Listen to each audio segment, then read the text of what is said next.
आज मी त्यांना सांगू इच्छितो कि काल जो एक जोर का झटका धीरे से लगा है, त्यामुळे त्यांचं मानसिक संतुलन बिघडलेलं आहे। आणि दुसरी गोष्ट, मानसिक संतुलन बिघडलंय आणि त्यामुळे आता आणखी झटके लागणार आहेत। अध्यक्ष महोदय, तुम्ही सभागृहाचं कामकाज नियमानुसार चालवता आणि आजपर्यंत तुम्ही दिलेले निर्देश आणि तुमच्या अध्यक्षतेखाली या सगळ्या विरोधी पक्षाला देखील त्यांचे मांडण्यासाठी, प्रश्न मांडण्यासाठी जो काही वेळ देता तो आतापर्यंत कधी विजय भाऊ दिला होता का? आणि दुसरी गोष्ट, राज्यमंत्री असतात, एखाद्या प्रश्नाला, एखाद्या लक्षवेधीला अतिशय व्यवस्थित न्याय मिळाला पाहिजे, म्हणून तुम्ही हे जे काही कामाचं वाटप तुमच्या अध्यक्षतेखाली झालेलं आहे आणि ज्या ज्या वेळेस राज्यमंत्री जेव्हा प्रश्नाचं उत्तर द्यायला कधी त्याच्याकडून अधिक कमी ज्यादा माहिती मिळते त्यावेळेस स्वतः मंत्री असतात, मी स्वतः येतो, मुख्यमंत्री स्वतः येऊन उत्तर देतात आणि त्यामुळे हे कलेक्टिव्ह आमची रिस्पॉन्सिबिलिटी आहे, जबाबदारी आहे।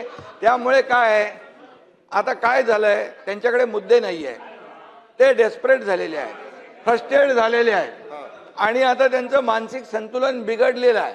त्यामुळे आता ते नाही आहेत, नाही तर मी बोललो असतो, कोण होता असं तू, काय झाला असं तू, अरे वेड्या असा वाया गेला असं तू, अरे काय। त्यामुळे अध्यक्ष महोदय, त्यांना जे जे काही प्रश्नांचे उत्तर पाहिजे त्यासाठी सभागृहात थांबले पाहिजेत आणि म्हणून प्रत्येक प्रश्नाचं उत्तर द्यायला सरकार समर्थ आहे, बिलकुल आम्ही समर्थ आहोत। प्रश्न मांडण्याची जबाबदारी जी आहे ती त्यांनी पार पाडली पाहिजे। नुसतं स्टंटगिरी करून येऊन इथे काहीतरी बडबड करून जायचं आणि सभागृहाचा वेळ वाया घालवायचा।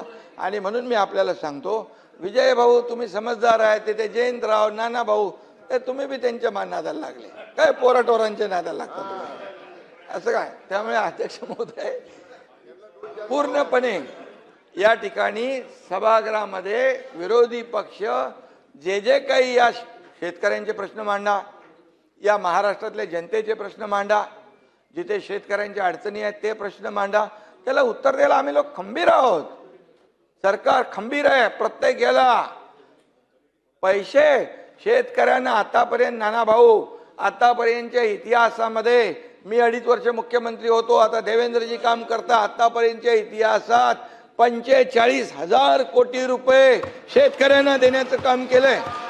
15,000 रुपये नुकसान भरपाई।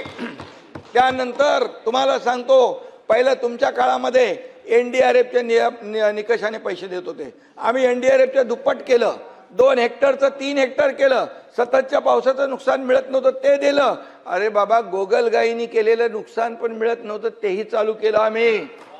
6,000 रुपये